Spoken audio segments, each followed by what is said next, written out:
Bismillahirrahmanirrahim. Lecture number 9. In this lecture we will discuss the bounded sequence and example on bounded sequence.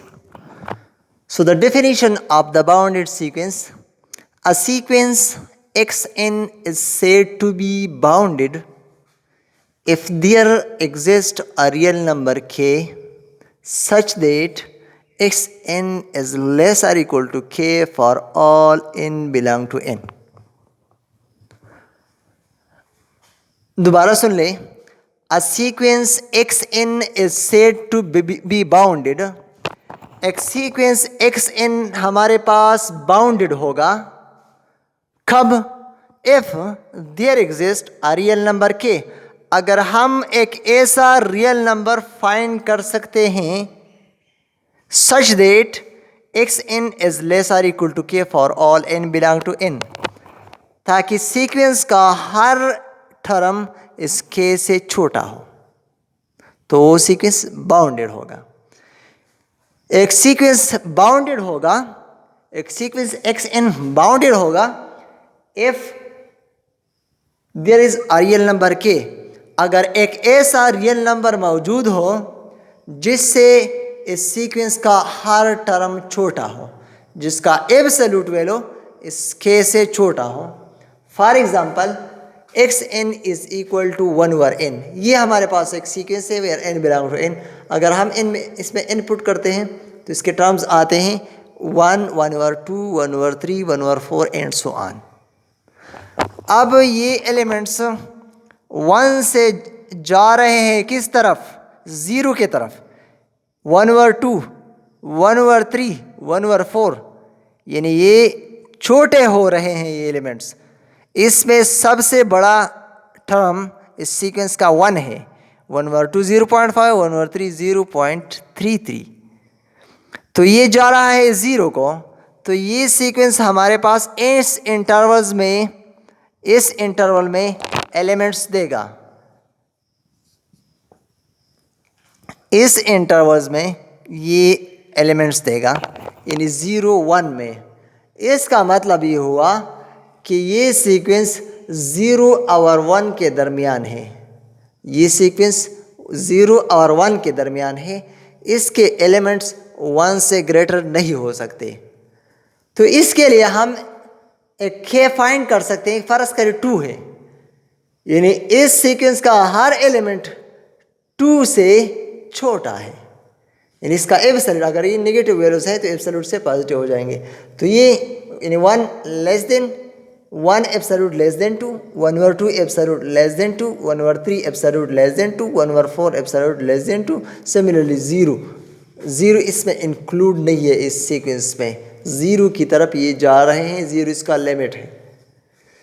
तो xn less or equal to 2 for all n belong to n. यानी n ये जाहिर कर रहा है कि first x1 अगर हम n पुट करते हैं तो इसमें x1 1 आता है. n2 पुट करते हैं x2 1/2 आता है. n3 पुट करते हैं x3 1/3. यानी n सिर्फ इसके एलिमेंट्स को जाहिर कर रहा है, x1, x2, x3, x4.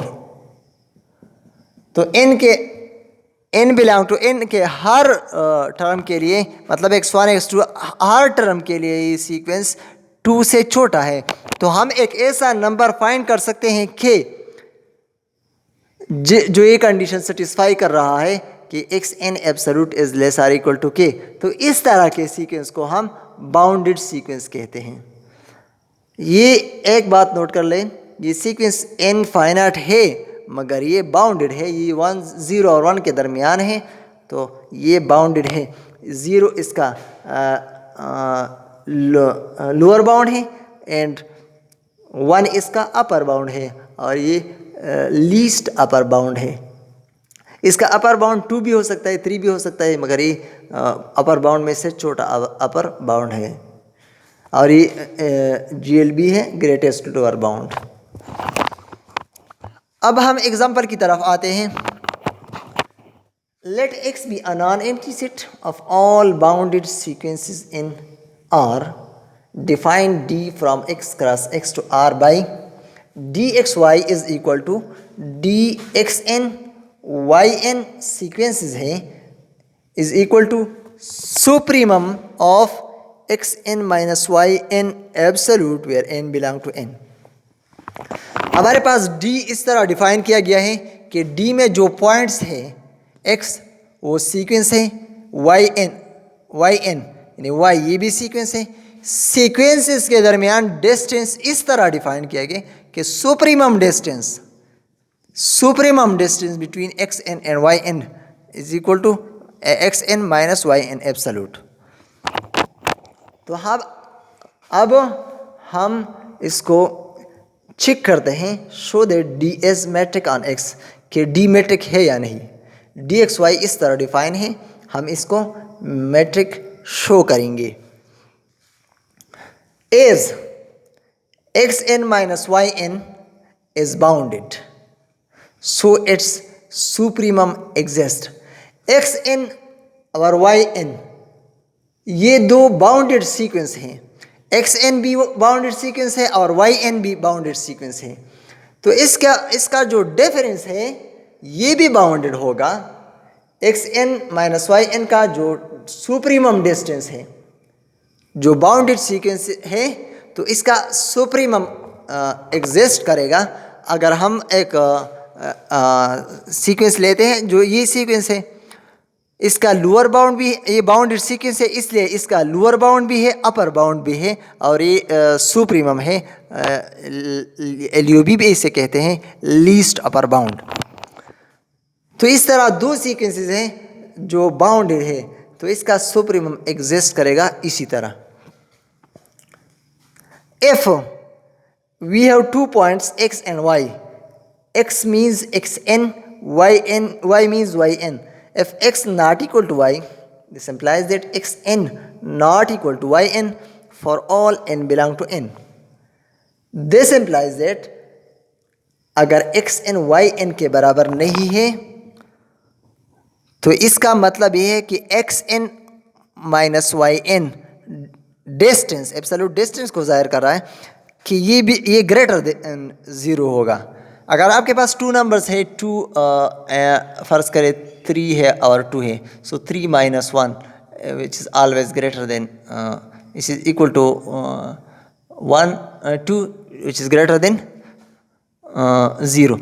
3 minus 2 is equal to 1 greater than 0. Similarly 2 minus 3 equal to minus 1 absolute, so this is equal to 1 is greater than 0.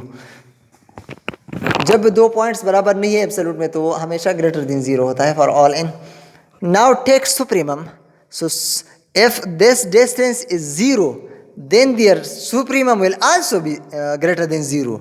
If xn minus yn absolute is greater than 0, then supremum distance will always greater than 0. अगर ये distance 0 है तो supremum, तो इसका सबसे last point है, सबसे बड़ा डिस्टेंस है, तो ये ग्रेटर देन 0 होगा. It means d x Y is greater than 0. ये डी एक्स वाई के बराबर है by the definition of the function d. So dxy greater than 0, it means the first condition satisfies. Second condition, if dxy equal to 0, if and only if, अगर dxy हमने 0 लिया तो ये इसके बराबर है जो हमने डिफाइन किया है, इसके बराबर है. तो इसका मतलब हुआ कि ये supremum x N minus Y n 0 हुआ फॉर ऑल एन. इस नेक्स्ट स्टेप में आप सुप्रीमम, अगर एक सीक्वेंस या सेट का सुप्रीमम डिस्टेंस 0 हो तो x N minus Y n ये 0 होगा. जो सबसे ज़्यादा डिस्टेंस है वो सुप्रीमम है. अगर ये 0 है तो बाकी डिस्टेंस 0 होंगे. It means x N minus Y n is 0. अगर एब्सोल्यूट वैल्यू 0 है तो इसका मतलब ये है कि एब्सोल्यूट में जो कुछ अंदर है ये 0 है. So x N minus Y n is equal to 0. This implies that x n is equal to y n right पे शिफ्ट करें, दोनों इक्वल हो गए। अब एक्स एन एक्स के बराबर है और वाई एन वाई के बराबर है, तो x equal to y. Similarly अगर हम conversely x equal to y ले तो हम ये प्रूव कर सकते हैं कि d x y equal to zero. इसके प्रूव करने की ज़रूरत नहीं है, बस एम्प्लाइज डबल इम्प्लीकेशन लगा दे if and only if. So D x y equal to zero, if and only if x equal to y. Second condition satisfies. Now third condition, d x Y is equal to supremum x N minus Y n absolute for all n. अब x n बाद में लिख दें और y N पहले लिख दें, तो this is equal to supremum y N minus x n. This equal to, जब x पहले है तो डिस्टेंस डी एक्स वाई है, अब y पहले है x बाद में, तो इसका मतलब है डी एक्स वाई है। So X D x Y is equal to D Y X है। So D x Y is equal to D Y X. Third condition also satisfied. Number fourth, now X N minus Z N absolute. आप ये absolute लें, अब इसमें Y N add करें और minus करें तो ये कैंसिल हो जाता है, कोई फ़र्क नहीं पड़ता, माइनस जेड एन। अब आप एब्सोल्यूट की प्रॉपर्टी से यहाँ अप्लाई करें, यानी A plus B whole absolute less or equal to A absolute plus B absolute. So ये आपके पास ए हुआ और ये B. So this is less or equal to A absolute X N minus Y N plus B absolute Y N minus Z N. Now taking supremum on both side, supremum ले ले तो इसका मतलब है supremum x N minus Z N, supremum x N minus Y n, supremum y N minus Z n. आप whole supremum भी ले सकते हैं, मगर whole supremum is less than the separate supremum. Now less or equal, sorry, जो whole supremum होता है वो सेपरेट सुप्रीमम के लेस आर इक्वल हो सकते हैं, इक्वलिटी भी सेटिस्फाई कर सकता है।